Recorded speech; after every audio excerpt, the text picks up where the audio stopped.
to tell you a story that really happened, and a lot of people say that people growing up tell fake things, but this is not a fake thing at all.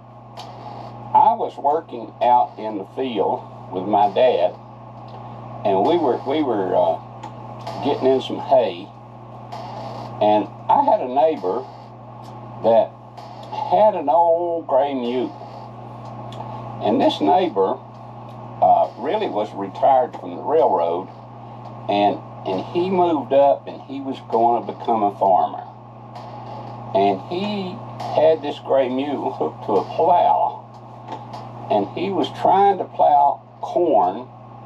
And what I'm saying, when you first plant corn, you need to plow in between the rows of corn to loosen up the grass and weeds and grow. And then you have to hold the corn. Back then, that's how they did it.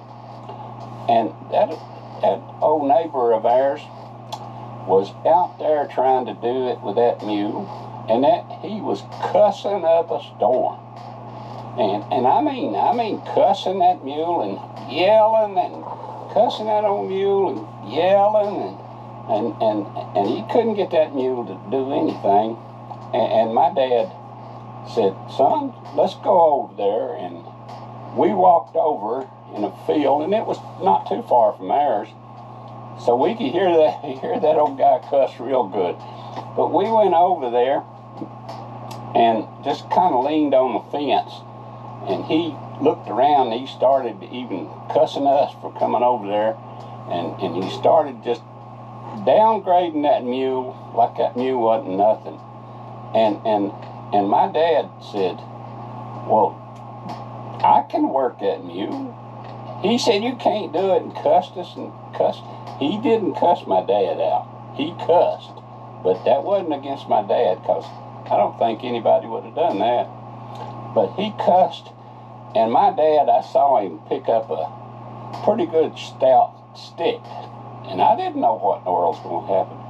But he went over there and he got behind that plow, and he said, "Giddy up, mule." And that old mule just turned around and looked at him, and about that time my dad popped that mule in the head with that stick. He went down on his front feet, and he kind of got dazzled and got back up. And my dad told me, he says, "Son, come over here and get a hold of this plow." And he walked back over to the fence. Now, you think I wasn't scared? I was holding that plow, and my dad spoke, "Giddy up, mule."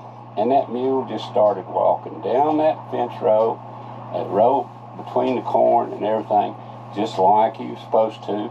Got down on the end, I took the check lines, and I got him, put him in another row. And I plowed about 4 rows with my dad telling that mule what to do. And my dad then told me, he said, "Son, let's go home and let Dewey get back to plowing his field." And by the time we got back home, you can't believe what was happening.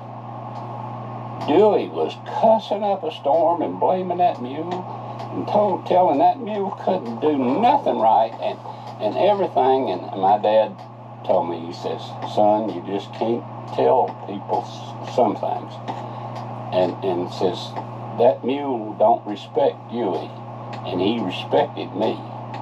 And that's the reason you could plow with me telling him." And I said, "Dad, that's a good lesson, and I appreciate you." And I did think the world of my dad, and my dad was one of my heroes growing up, and that's other stories down the line. I don't know. I don't know. You mean Wait a minute. Oh, he got him. I think it's on the head. I'm lost. Okay. I think I it's on the can do This this. I'm here. good. Grandpa, I'm confident you can do this. I am very confident you can do it. Wait, stop.